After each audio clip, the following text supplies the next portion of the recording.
Thinking Aloud.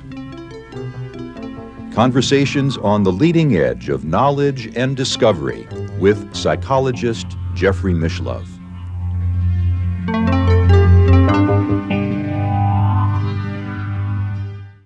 Hello and welcome. I'm Jeffrey Mishlove. Today we'll be exploring human encounters with alien beings.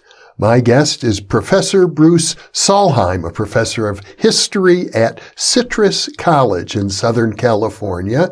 He is also the author of a trilogy of books, all titled Timeless. Timeless, A Personal Paranormal History, Timeless, Deja Vu, and Timeless Trinity.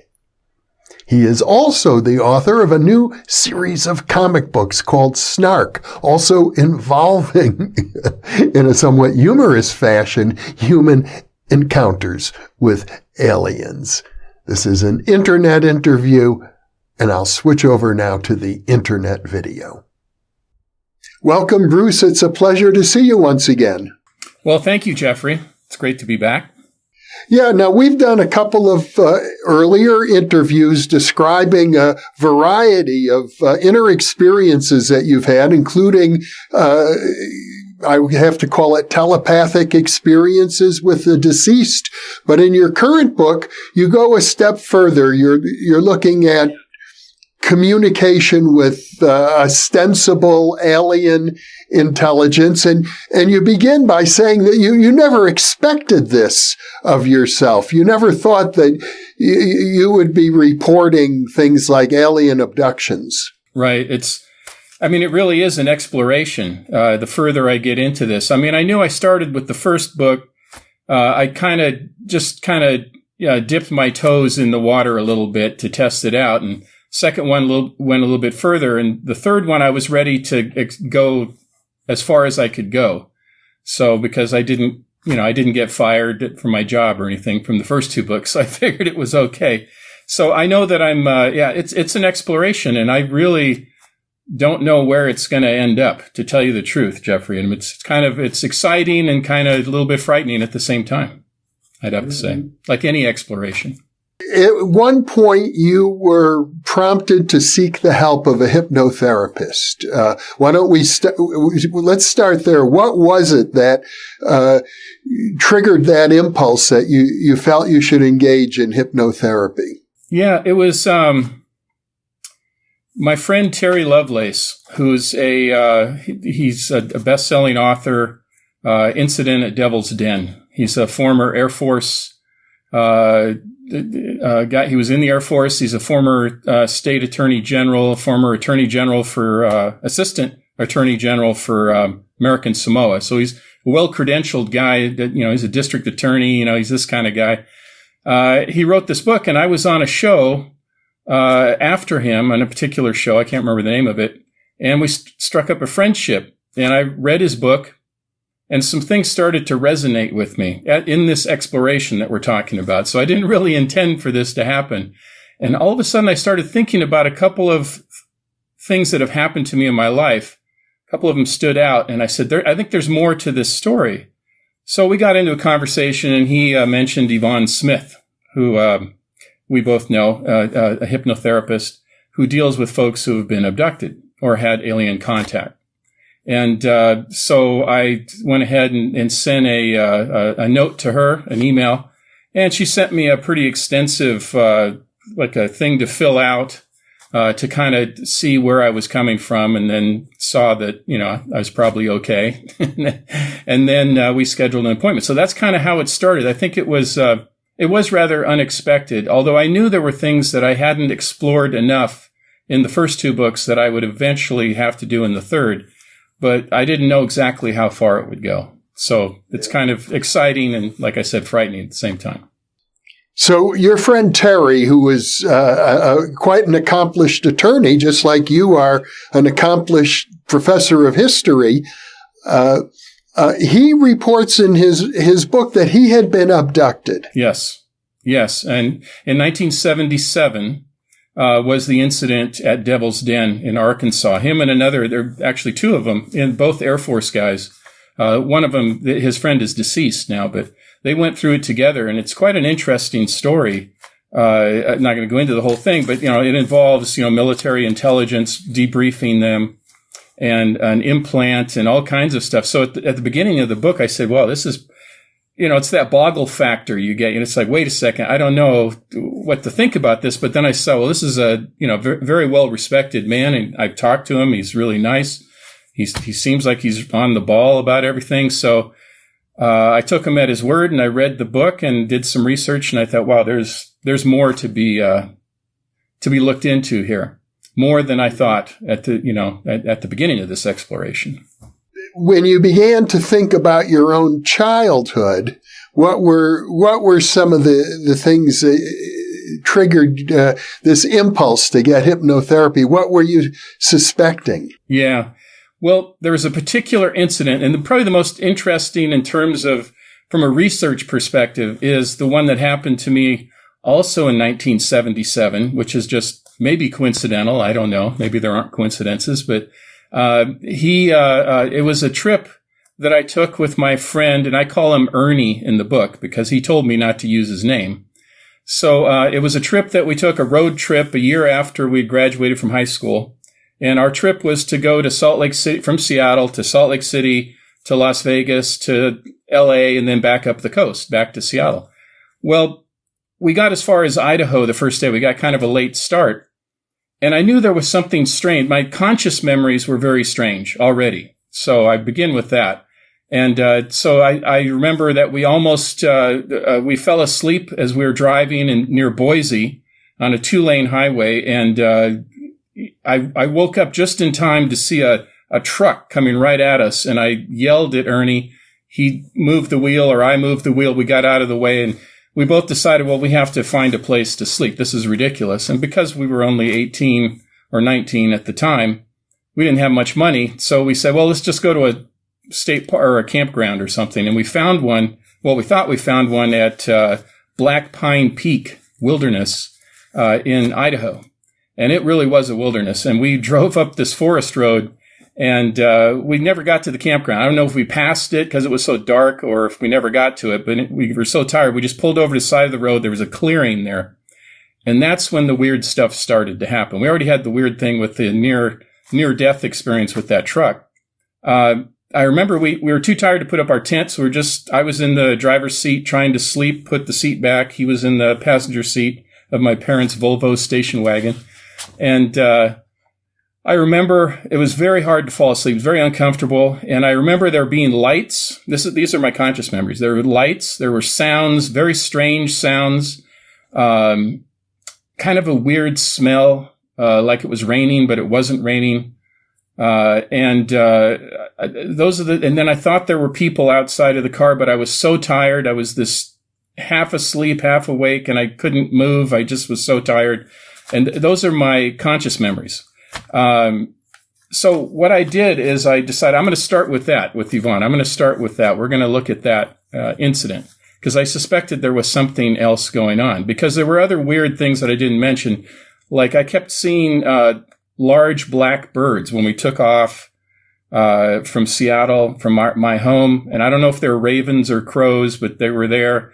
And then there were, which is not unusual necessarily in that part of the country. And then we stopped at a rest stop on the way to Idaho in eastern Washington that later I found out was the overlook on Manistash Ridge, which is supposedly where Mel's Hole is. So there's all these weird coincidences or whatever. And there were also birds there. And so I don't know what that has to do with it. But anyway, it was very strange. And so I decided I need to explore that with Yvonne. So I did. And lo and behold, I found out, from delving into my subconscious that there were people outside of the car, but they weren't necessarily people. They were very strange beings. I'll just call them, whether they call them alien beings or they were not human beings. They didn't look like human beings. And at a certain point, I heard sounds, and I heard metallic sounds, a whooshing sound. I smelled the smell even more intensely as I was in my subconscious realm, recalling this stuff. And then at one point, Yvonnes said, okay, as you're thinking back in your subconscious, look next to you. And so I didn't think about that before in my conscious memory. So I looked and I said, he's not there. He's gone. And then it really got strange in that I remember I couldn't move. And I at one point I was able to get out of the car as if I was paralyzed. And I got out of the car. And this is in the subconscious memories that are coming up with Yvonne. I get out, I go onto the dirt road, and there's a small being. The others were kind of tall. This one was kind of small, and he was on the road.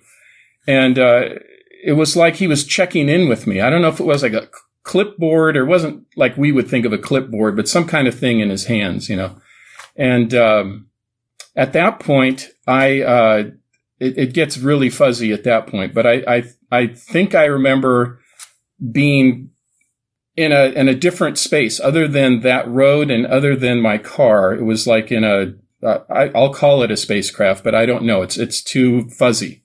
I felt like Ernie had been taken.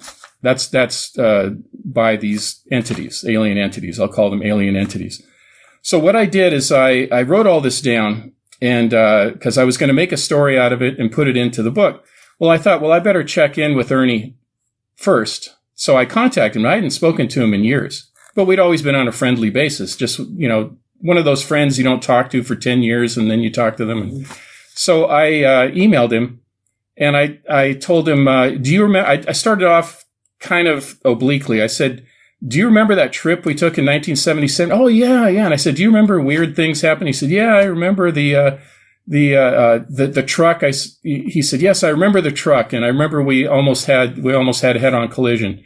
And I said, do you remember where we went off the forest road where we camped? He said, yes, I remember. It was black, and he remembered Black Pine Peak, which I looked up on a map and verified that where it was. And, I said, do you remember anything else? He said, well, there were some strange lights. There were, some strange sounds. And other than that, he said it was very, he said it was an unusual experience, but he can't really remember much more. So then I told him what I had done with the hypnotherapy. And his reaction was very negative. It was very, very negative. He said, why didn't you tell me that when you first emailed me? Why were you so coy about it? Why did you not tell me right away? He said, because, and I said, well, I'm writing this story in my book. He said, well, you cannot use my name. That's one thing. And I said, okay. And then, he was very upset, and I would email him. He wouldn't email me back. I actually talked to him on the phone too about it. And then I got an email back from him, and it was very angry tone. It was, what if I write my own story and publish it?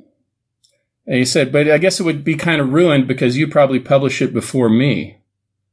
And then he said, and this is the really weird part. He said, I do have some memories. I remember some aliens, and I do remember them saying, this is my friend Ernie talking, or what he wrote. He said, this one's quite a squealer, isn't he? You think he'd never seen pincers before, which is kind of funny and kind of scary at the same time. And he went further than that, and because I had said in an earlier email that I'm really sorry that he felt that way, that I wasn't trying to trick him. I was just trying to kind of ease into it, because it's not something you necessarily bring up right away with somebody. You want to kind of ease them into it.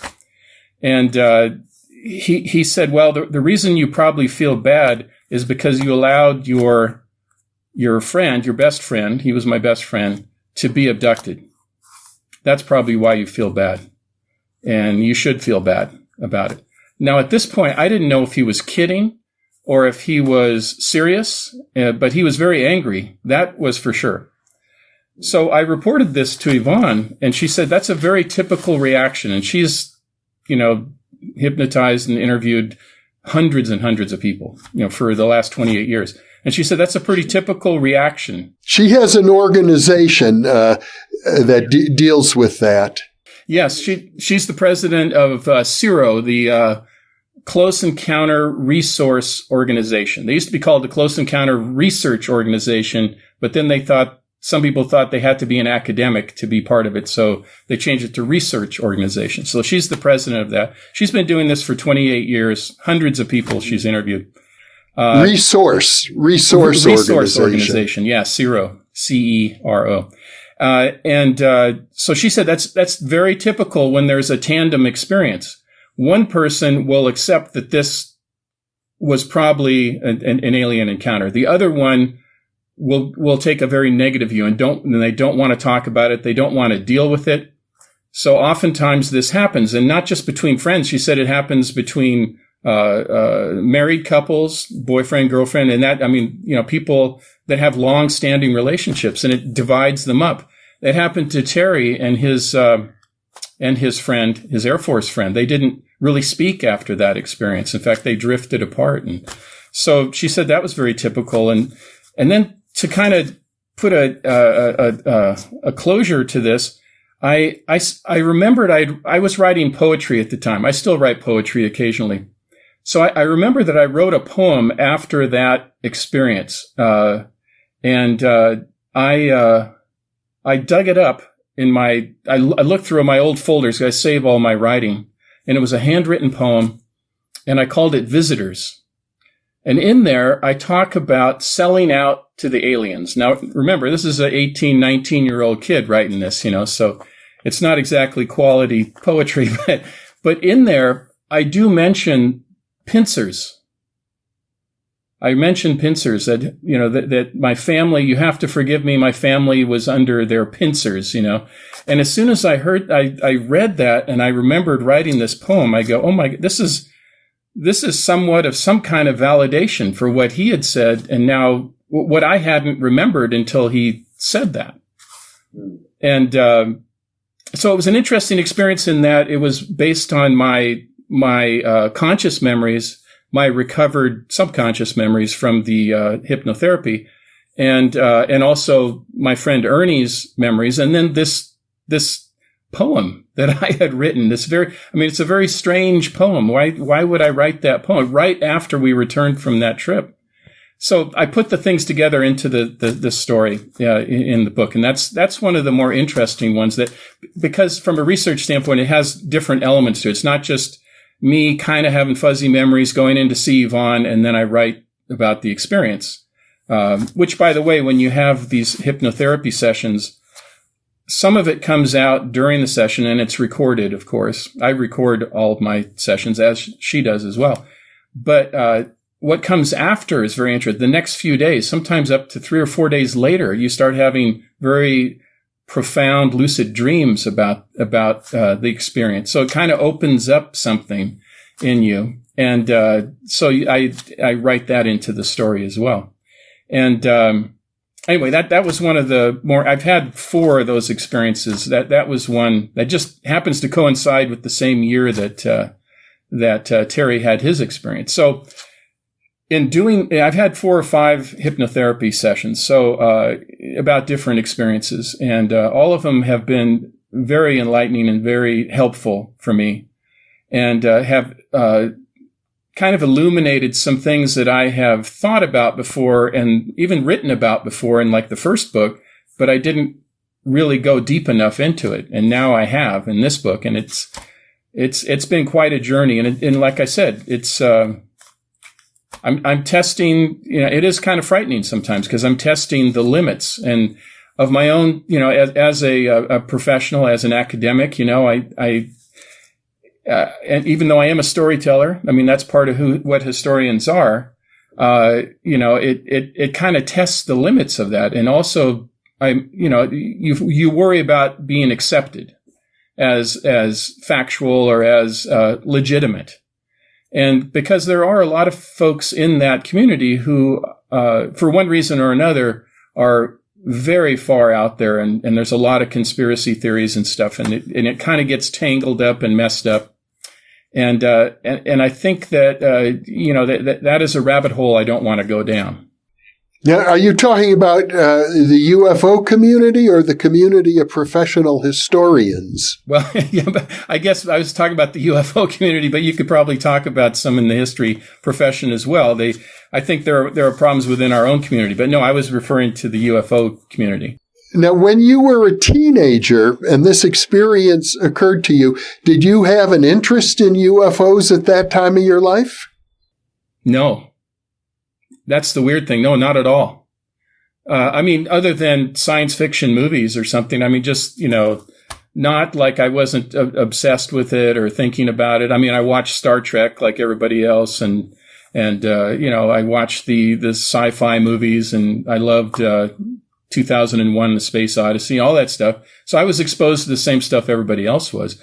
But no, I was not. I can't say that I was really a follower of any of that or interested in researching it. That would, although I did in 1979 when I was stationed in West Germany in the U.S. Army, I took a parapsychology class, which I think I mentioned last time we spoke, and that kind of caused me to search a little bit deeper into my experiences, and I started writing about them, but there wasn't necessarily a UFO or alien connection at that point.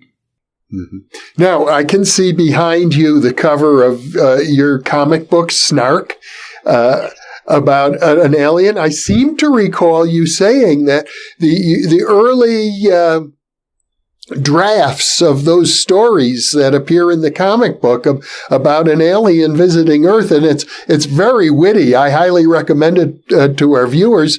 But I seem to recall you writing that you started working on that at an early age. Well, I did, and so it is true that I wasn't obsessed or really researching all this, but the story about Snark happened when I was in engineering school at Montana Tech in Butte, Montana. So it was the winter it was January 1982. I just got out of the military the first time. So I did 2 hitches in the Army. And I was in engineering school, and it came to me in a dream, this character, this Snark character, the name, this idea that he was an alien hybrid. It just kind of popped into my head as an idea. And I was taking calculus, I was taking chemistry, I was taking all the standard engineering courses, engineering, technical writing, all that stuff. But I also joined the newspaper staff, and I had this idea that I wanted to take this character that popped into my head and make a comic strip, because I'd always drawn. I would draw comics, and I'm a frustrated comic book artist. I'm not very good, but, I'm better than, the average person, but not quality enough to do my own comic book. But anyway, I did a comic strip for the school newspaper, and I did about 5 of them, I think, that semester.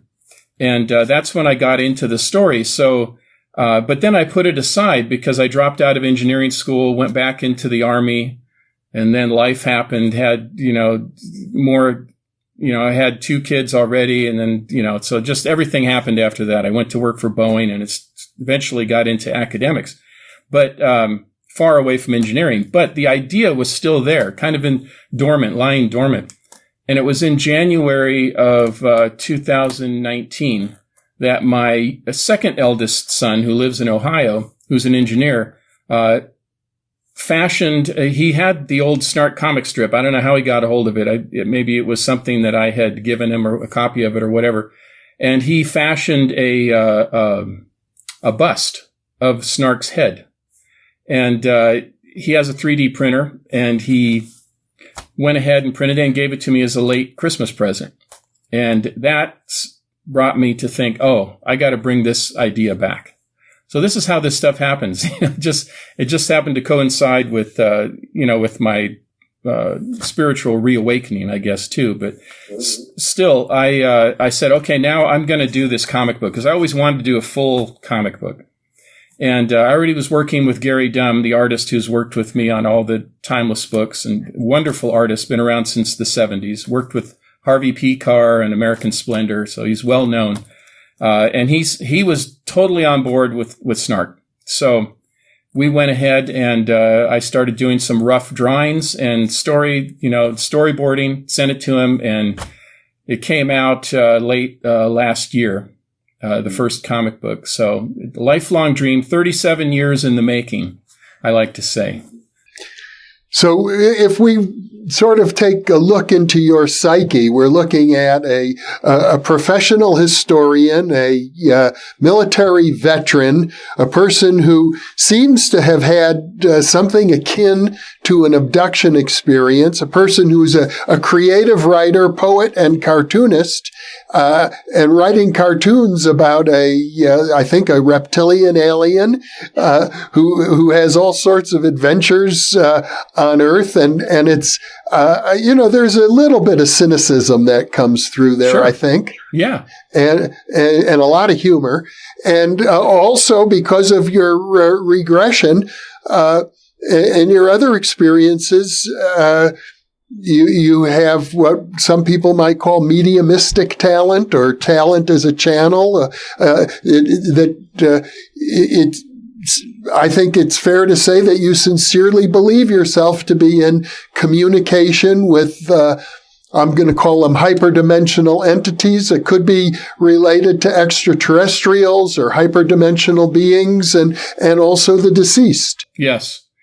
It's been quite a ride, quite an interesting experience, and it continues. It continues every day. So yes, I think that captures it, and it also kind of shows that yes, I am pushing the envelope. I like to say I used to, in the Army, the second hitch in the Army, I was a helicopter pilot. So one of my favorite movies, a lot of us who were in flight school, was The Right Stuff. We loved that movie. And, we loved any kind of helicopter movie, any aviation movie, whatever it was. But anyway, I remember that, this pushing the envelope. And I really feel that's what I'm doing as an academic, and with the experiences I've had. I am comfortable with the path that I'm on, but it's still very, very challenging because I'll use a quote from John Mack, Dr. John Mack, the late John Mack. I think it was Passport to the Cosmos. He had a patient. He asked, the patient had asked this alien entity that they were in contact with, that supposedly she'd been abducted by. Are we supposed, what was it? You probably remember the quote. It was,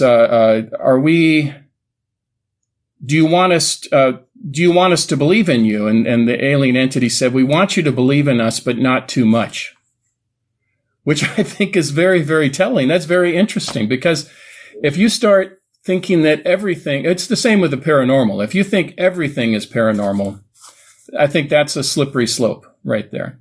And if you think everything is some kind of alien entity, or that you're obsessed with it, or that everything is somehow related to it constantly, then I think it's a slippery slope as well. So I always think that having that grounding, whether it's an academic grounding or you're a carpenter or whatever your other thing is, it's very important to explore the boundaries, but to also have that place to come back to.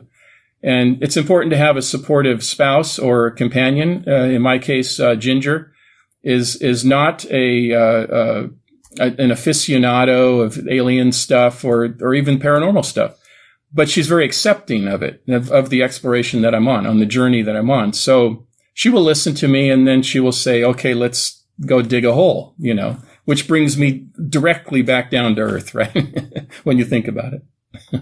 If I were to try and summarize what I think you're really becoming known for, from my perspective as a parapsychologist, is the concept of the personal paranormal experience, getting people to open up in an autobiographical sense and talk about what's going on in their inner life that might have paranormal implications. I think there's tremendous growth that can be gained from that. And as a writer too, taking risks, revealing yourself, being vulnerable, which I do in these books. I mean, I had one person say, this is a story about a very flawed human being, a very admirable but flawed human being. It's warts and all. I mean, it really does go into some mistakes that I've made, but it documents, I believe, honestly, this journey that I think we're all on. And of course, that's the way I teach history too, is from a personal perspective. And the course that I teach at Citrus College, other than my regular history courses, I have a paranormal course that I teach, paranormal personal history. So it all comes back to that. Now, you write about having, I guess, the best ongoing conversations with an alien, and where you reflect upon some of these experiences, and you're able to converse back and forth in real or in present time, looking back on like what's happened to you, and how did that begin for you? Well, that's and I pretty much saved that. Well, I did share a little bit at the end of the second book, and then the third book talks a lot about Anzar, this character. My best description of him is an ancient alien mystic. And he came to me first with not the name Anzar, but the progenitor. And I had a vision in 1997 of this kind of proto-human entity revolving in space. And it was during one of my meditative, visions that I was having. And he shared with me some information about the different dimensions, about time, and some stuff that was, frankly, too advanced for me at the time to really understand. I had to really delve into it. So I kind of I put it aside, except I did share it with one colleague. I remember in 2001, was an anthropology professor at the college. And I went up to her and I said, hey, I had this experience, the progenitor, and I shared the story. I even drew a picture of him, and showed it to her. And she just looked at me and said, you're a pretty spacey dude. So I said, okay. Forget about it. It's all right. So I just I got that. It wasn't really a rejection. It was kind of humorous, but I kind of put it aside. And it wasn't until 2016 that my friend Gene died, who I talked about last time, and he was a dear friend. And he came to me in a vision about a month after his death and told me it was time to now reveal these stories and dig deeper. And he gave me the name of the trilogy, which is timeless. So it was, I guess I started before I was ready, in 2001. And I wasn't ready till 2016 to really, in earnest, have this, I call it a spiritual reawakening, but not in a classic sense, more of a modern sense, I guess. I don't know. But through the book, I found out that really wasn't my first encounter with this character I'll call Anzar. That it could be traced back to 1964. So, which is rather interesting. I go into great detail about that in the book. One of my first alien experiences that I suspect, anyway, was an alien. At this point, you're a child. Right. 6 years old. Yeah. Mm-hmm. Yeah. And then there was another experience in 1973, and then the 77 one I talked about, and another very profound one in 1978. So those are the four. I don't like to say abduction. I call them reunions, because I feel like what I'm getting from this whole thing is that we're all connected. It's not, I call it a reunion with, with people that we have been connected to sometime in the past, in time and space or whatever. I don't really understand it completely, but I don't think of them as really an abduction. It's not, and two of them were actually pretty helpful experiences. They weren't negative. Now, my friend Terry had a very negative experience, and a lot of people do, but at least two of mine were actually pretty helpful experiences. But I do want to say this about Anzar. Yes, I do. When I do my meditative walks, I have communication with him. And I have a friend of mine in that Zero group I mentioned. Her name is Lucinda, and I have permission to use her name and tell this story. But she, at one of the Zero meetings, I decided I was going to invite Anzar. I just thought, okay, I would like you to come and see who can see you. Is it just me, or can other people see you? So I didn't mention his name or anything. I just, at the beginning of the Zero meeting, it was, I think, down in Orange County, I told everybody, okay, I have a special visitor with me today. I just want to know sometime, after the meeting, let me know if you see anybody, So after the meeting, Lucinda came up to me and she said, I see somebody who was standing behind you. He was very tall, and she described him as looking like a southeastern Kachina, like a Kachina doll, And I said, well, I kind of see him as a, proto-human, but I can see kind of that connection, and very tall. And I said, well, and I'll tell you his name. I said, she didn't tell me the name. I said, his name is Anzar. And her eyes got really big. And she said, you're kidding. I said, no, his name is Anzar. And she pulled out her wallet and her driver's license, and she showed me she lives on Via de Anzar. That's the name of her street that she lives on. Now, that could be a coincidence, but the fact that she was the only person who saw him, and it was fairly similar to the description of how I see him. And of course, when you translate Via de Anzar, the way to Anzar. So, and she's a very intuitive person. She's the way she describes herself as a kind of what could I say? Kind of, she's really much in the Native American tradition, kind of in that tradition of her medicine, that she practices. And she's very psychic, a very, very nice person. She was at what's the location of Wounded Knee, the Pine Ridge Indian Reservation it was actually a UFO conference, a very small one, very exclusive people invited. And she had a number of experiences there. Very interesting lady. But anyway, so that kind of gave me some validation a little bit, and at the very least, I think a huge synchronicity there, I think. The fact that she lives on Anzar Street, Via de Anzar, and you have communication with an ostensible entity that the name who you name, or it named itself Anzar. What do you make of that? Well, I do see it as somewhat of a validation. The fact that she's the only other person that's ever written about or spoken of him. I've done a lot of research to find out, the origins of the name. There's some very interesting origins, go back to the Middle East and also the Basque region of Spain. And there's different interpretations of the name or what it means. And, which is all very interesting. But the fact that she saw him and the fact that she lives on that street, and the fact that she thought more about it. And she told me that she believes, in her view, she calls herself a shamanic practitioner. That's what she calls herself. Anyway, I remembered it now. She thinks that he's an aspect of me.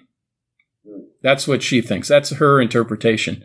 That whoever he is, whether he is this ancient alien mystic, which I think he is, the progenitor, that an aspect of him is an aspect of me. And I actually asked him about that, and he said that we are connected. That's why he says that we are connected. She says, has there been an integration? And I said, no, I've never heard him mention that term. I've never processed that, but that's an interesting idea. And I asked him about it in one of my meditative walks, and he said, well, because I was concerned, what does that integration mean? Does that mean that I lose my sense of self, who I am? Do I then check out early and I'll drop over dead or something? What's going to happen? And he assured me that no, it's just a better connection, and that this integration could take place, and it would help me make the connection easier, quicker, and he can pass on information to me, which is often very, very wise and helpful beyond, I think, what I know and the wisdom that I have. It enhances the way I see the world. And I think that she's helped me a little bit with that. And so I think that's what it means. I think that's why I'm in communication with him. It's part of this mission, I think, to not only am I on this journey for myself, but for others as well. So that's why as a writer, I like to share what I'm learning and what people find helpful. I hope that they do find it helpful and it means something to them, and what they, and they could disregard whatever they don't find helpful. So it's, I'm not forcing them to believe anything. I'm just sharing my own experience. And, so I think it continues to grow, and I continue to grow in the experience, and, exploring this type of consciousness, and my ability to reach, this connection, not only with him, but with those that have passed on, has actually enhanced the last couple of years, as I've been doing this pretty much 4 times or more a week. So with practice, you get better on with anything. And, but I also know that there's pitfalls with this kind of, there's there can be dead ends. There can be, when I read about Buddhism and all these practices and also yoga, the yogic practices, this idea that if you get too consumed by the remarkable paranormal stuff, you don't reach the highest ascendancy. You're not going to go to where you're supposed to go. You'll get bogged down in that kind of stuff. And it reminded me, when I was thinking about that, it reminded me of your book, The PK Man. Now and I'm not comparing myself to Ted Owens at all. Don't get me wrong. He was at a very high level in a different type of, we're talking about psychokinesis. With me, it's, the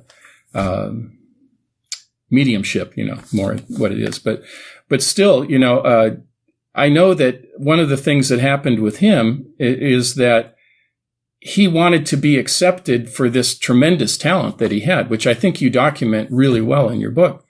And he was frustrated at every turn. It was like the government people wouldn't listen to him. They thought he was too hot to handle or whatever. And if I'm characterizing it correctly. So then he would actually use that power for not so good things, which got him deeper into his own, problem. So I think, I can understand where that can happen with this kind of a journey, that you have to be really careful. You have to be really careful that you don't get too preoccupied with yourself. This idea that I am so important or I'm so gifted or whatever. No, it's the mission that's more important. And the spirits have actually told me that this idea of what you're doing is to help alleviate the suffering of others. That's it. And professional psychics have told me, they said, they do it for a living. They say it's not about being right. It's about being helpful. And if you're not being helpful, then you're not on the right path. So I think that's really good advice from people who have, much farther ahead than me, and using Ted Owens as kind of an example, a cautionary tale, if you will. Well, I'd like to go back, though, to this synchronicity of the name Anzar. It seems to me that it says something about the nature of the universe itself. This idea of consciousness. Now, I think that my connection to him, if I go back to 1997, when he was trying to explain how, there is no past, there is no present, it's all the eternal now, at the time I didn't really understand it because of the way he said it, and maybe we were just beginning to really establish our relationship.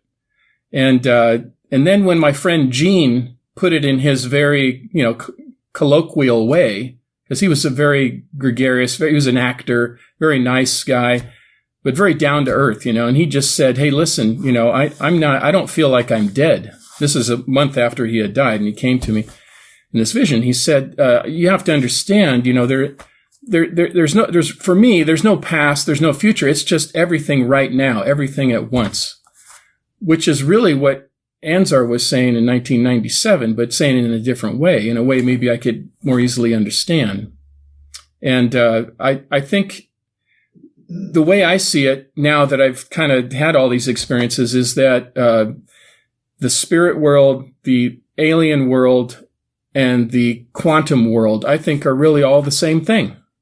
Now, I know there are scientists that would disagree with that, and I've heard I've heard you interview one or two of them that have seemed to be reluctant to go there.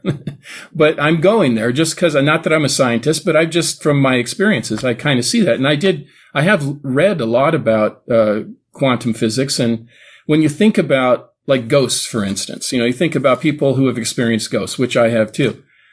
They can appear out of nowhere and then they'll disappear. They'll just appear and disappear.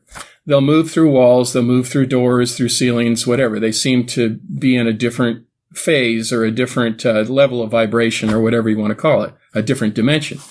Well, when people talk about alien abductions, they're talking about, it's very similar, their experience. The aliens can pop in out of nowhere and they can disappear at will, apparently. They can go through walls, they can go through ceilings, they can do all this stuff. They can transport them through the ceiling of their house or out their window with, And so it sounds to me like that is very much a very similar force at work there.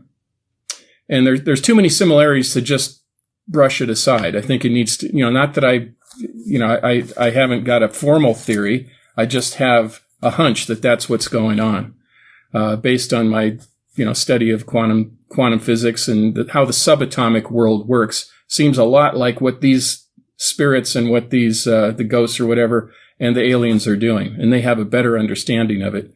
And we catch glimpses of it.